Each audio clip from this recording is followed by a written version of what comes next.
Wasayarah khilafan katsira. Alaikum bisunnati wa sunnati khulafai. Syederalon DPW Partai Aceh bersama Komite Peralihan Aceh atau PAKPA Aceh Tamiang menyerahkan sepeda motor untuk 7 Panglima Sago. Penyerahan sepeda motor ini dilakukan bersama dengan pengajian rutin yang dilakukan di Sekretariat PAKPA Aceh Tamiang di Kampung Dalam, Karangbaru pada Rabu 3 September 2025.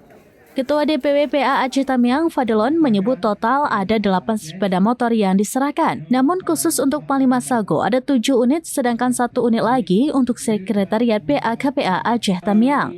Adapun 7 sago tersebut masing-masing Raja Tuha, Sungai Liput, Ranto, Mendangara, Pulau Le, Timur, dan Raja Muda. Bantuan sepeda motor ini diharapkan mampu mendukung aktivitas Panglima Sago.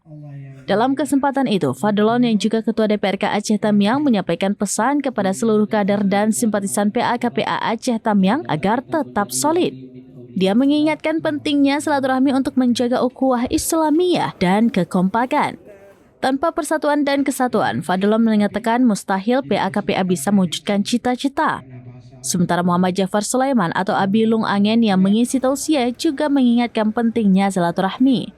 Dia juga mengingatkan agar masyarakat Aceh Tamiang tidak lalai menjaga akidah dan syariat Islam, mengingat posisinya yang berbatasan langsung dengan Sumatera Utara.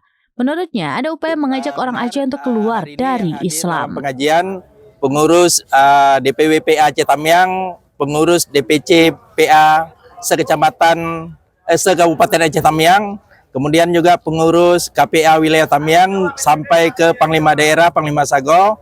Kemudian hari ini juga alhamdulillah kami bersama Panglima menyerahkan 7 kendaraan operasional untuk 7 Panglima Sago.